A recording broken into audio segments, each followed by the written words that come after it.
નમસ્કાર મિત્રો, એ Pathshala by DB Hariyani YouTube channel ઉપર ફરી એક વખત આપનું હાર્દિક સ્વાગત છે.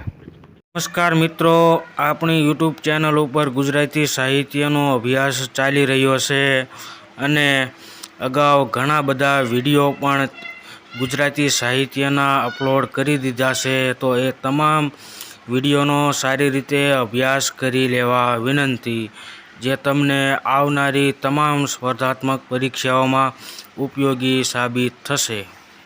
આજના વિડીયો લેક્ચરમાં મધ્યકાલીન ગુજરાતી સાહિત્યના ઉત્તમ પદ્ય વાર્તાકાર એવા કવિ શામળ ભટ્ટનો અભ્યાસ કરવાનો છે. તો શરૂ કરીએ કવિ શામળ ભટ્ટનો એક અભ્યાસ. કવિ શામળ ભટ્ટનો સમય છે ઈસવીસન 1694. ત્યારબાદ કવિ શામળ ભટ્ટ વિશે કેટલીક તેમની બેઝિક વિગતો મેળવીએ તો કવિ શામળ ભટ્ટનો જન્મ વેગણપુર ખાતે થયો હતો અને આ વેગણપુરનું હાલનું નામ ગોમતીપુર છે, અમદાવાદ જિલ્લામાં. આ પ્રશ્ન અગાઉની પરીક્ષામાં પૂછાઈ ગયેલો છે, તો આ બાબત ખાસ મહત્ત્વની યાદ રાખી લેજો. શામળ ભટ્ટનો જન્મ ક્યાં આગળ થયો હતો? તો વેંગણપુર ખાતે. અને વર્તમાનનું નામ પણ પૂછવામાં આવે તો વેંગણપુર અને ગોમતીપુર, આવી રીતે બંને શબ્દને યાદ રાખજો. કવિ શામળ ભટ્ટનો જન્મ. ત્યારબાદ આગળ જોઈએ તો કવિ શામળ ભટ્ટની જ્ઞાતિ શ્રી ગોળ માળવી બ્રાહ્મણ હતા. કવિ શામળ ભટ્ટના ગુરુનું નામ નાના ભટ્ટ હતું. ત્યારબાદ આગળ જોઈએ કવિ શામળ વિશે તો કવિ શામળ ભટ્ટ મધ્યકાલીન સાહિત્યનો ઉત્તમ વાર્તાકાર ગણાય છે. આ ઉપરાંત કવિ શામળ ભટ્ટ ઉત્તમ પદ્ય વાર્તાકાર તરીકે પણ ઓળખાય છે અને પ્રથમ પદ્ય વાર્તાકાર તરીકે પણ ઓળખાય છે. કવિ શામળ ભટ્ટે છપ્પા પણ લખ્યા છે. વિદ્યાર્થી મિત્રો, અહીંયા એક મહત્ત્વની બાબત તમે યાદ રાખજો કે સામાન્ય રીતે ગુજરાતી ભાષામાં એવું પૂછવામાં આવે કે છપ્પા કોના વખણાય છે? તો છપ્પા કવિ અખાના વખણાય છે, પરંતુ કવિ શામળ ભટ્ટે પણ છપ્પા લખ્યા છે. આ બાબત યાદ રાખજો. કવિ શામળ ભટ્ટે પ્રથમ કૃતિ તરીકે પદ્માવતીની વાર્તા અને અંતિમ કૃતિ તરીકે સુડા બહોતરી લખેલી હોવાનું મનાય છે. અમારી યુટ્યુબ ચેનલ ઉપર નવા હોય તો ચેનલને સબસ્ક્રાઈબ કરી લો અને બાજુમાં આપેલ બેલ આઇકનને ચાલુ રાખો, જેથી કરી આવનારા નવા વિડીયોની નોટિફિકેશન તમારા મોબાઈલમાં મળતી રહે. અને જો અમારો વિડીયો ગમ્યો હોય તો વિડીયોને એક લાઇક આપી અને તમારા મિત્ર સુધી શેર કરવા નમ્ર વિનંતી છે.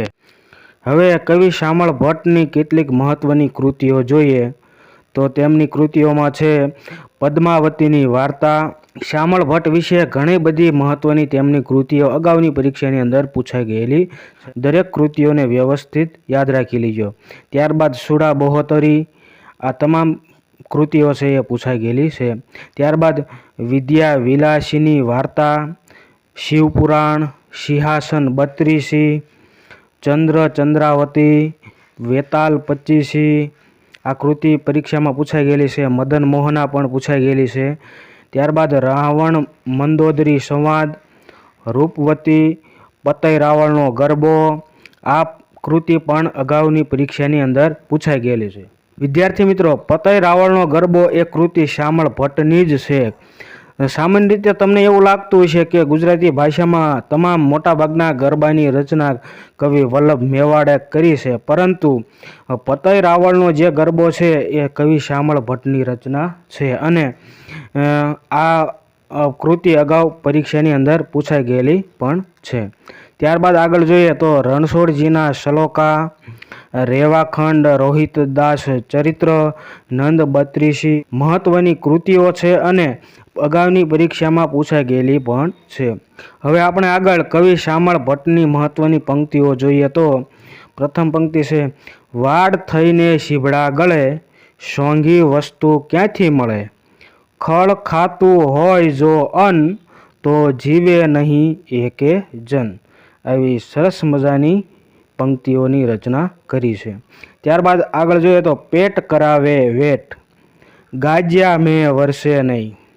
ત્યારબાદ આગળ જોઈએ ભાષા સાદી કડી, સાદી વાત વિવેક. અને અંતમાં છેલ્લી પંક્તિ જોઈએ તો લક્ષ્મી તેને લીલા લહેર. એવી સરસ મજાની અંદર ગુજરાતી સાહિત્યની અંદર પંક્તિઓ અને રચનાઓની રચના કરી છે.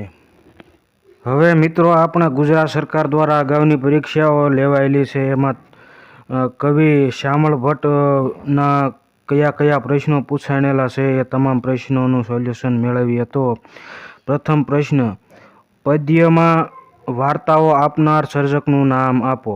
તો પદ્યમાં શ્યામળ ભટ્ટે વાર્તાઓ રચી છે અને ગુજરાતી સાહિત્યના પદ્ય વાર્તાકાર તરીકે ઓળખાય છે. વેતાળ પચીસી પુસ્તકના લેખક કોણ છે? તો વેતાળ પચીસી પુસ્તકના લેખક છે કવિ શ્યામળ ભટ્ટ. મધ્યકાલીન ગુજરાતી સાહિત્યમાં સૌથી વધુ લોકપ્રિય પદ્ય વાર્તાકાર તરીકે કોણ પ્રસિદ્ધ છે? તો કવિ શ્યામળ ભટ્ટ છે એ મધ્યકાલીન ગુજરાતી સાહિત્યમાં સૌથી વધુ લોકપ્રિય પદ્ય વાર્તાકાર તરીકે જાણીતા છે. ત્યારબાદ આગળનો પ્રશ્ન જોઈએ તો કવિ શ્યામળના જન્મસ્થળ ગોમતીપુરને તેમના જન્મ સમયે કયા નામથી ઓળખવામાં આવતું હતું? એટલે કવિ શ્યામળનું જન્મસ્થળ ગોમતીપુરને તે સમયે કયા નામથી ઓળખવામાં આવતું? તો વેંગણપુર નામથી ઓળખવામાં આવતું. ત્યારબાદ આગળનો પ્રશ્ન જોઈએ તો શ્યામળ પોતાના કાળમાં કઈ બાબત માટે પ્રખ્યાત થયેલા? શ્યામળ છે પોતાના કાળ દરમિયાન પદ્ય વાર્તા તરીકે જાણીતા થયા હતા. ત્યારબાદ આગળનો પ્રશ્ન રિપીટ થાય છે. ત્યારબાદ એની પછીનો પ્રશ્ન, નીચે દર્શાવેલ કૃતિઓમાંથી કવિ શ્યામળની કૃતિ જણાવો. તો આપેલ વિકલ્પો જોઈએ તો મદન મોહના, પિંગળ પ્રવેશ, સુભદ્રા હરણ, અનુભવ બિંદુ. તેમાંથી કવિ શ્યામળની કૃતિ છે મદન મોહના. હવે આમાં ઓપ્શન જોઈએ તો પિંગળ પ્રવેશ છે એ કવિ દલપતરામની છે. ત્યાર અનુભવ બિંદુ એ અખાની કૃતિ છે. ત્યારબાદ આગળનો પ્રશ્ન જોઈએ તો સંસ્કૃત માહિતી શોધ્યું, પ્રાકૃત કીધું પૂર. આ પંક્તિના રચયિતાનું નામ જણાવો. તો આ પંક્તિ છે કવિ શ્યામળ ભટ્ટની. ત્યારબાદ આગળનો જે પ્રશ્ન છે, કથ્યું કથે તે શાનો કવિ, એ ઉક્તના રચયિતાનું નામ જણાવો. તો આ પંક્તિ છે એ કવિ શ્યામળ ભટ્ટની છે. ત્યારબાદ આગળનો પ્રશ્ન રિપીટ થાય છે. ત્યારબાદ એની પછીનો પ્રશ્ન પણ રિપીટ થાય છે. ત્યારબાદનો જે પ્રશ્ન જોઈએ તો નીચે દર્શાવેલ કૃતિઓમાંથી કઈ કૃતિ શ્યામળની નથી? તો આપેલ વિકલ્પો પૈકી ઓપ્શન બી સાચો જવાબ રહેશે. વાર્તા ચંદ્રાવલી તેમની નથી. બાકીની જે તમામ કૃતિ છે, રેવાખંડ, રોહિદાસ ચરિત્ર, નંદબત્રીસી, આ તમામ કૃતિ શ્યામળ ભટ્ટની છે. હવે શ્યામળ ભટ્ટની ચંદ્રાવલી નથી પરંતુ ચંદ્રાવતી એવી કૃતિ છે. એટલે આ બાબત વિશે કન્ફ્યુઝન ન થતા. ત્યારબાદ આગળનો પ્રશ્ન રિપીટ થાય છે. ત્યારબાદ એની પછીનો પ્રશ્ન પણ રિપીટ થાય છે. આપણે કવિ શ્યામળ ભટ્ટ વિશેના તમામ પ્રશ્નોનું સોલ્યુશન કર્યું. Thank you for watching.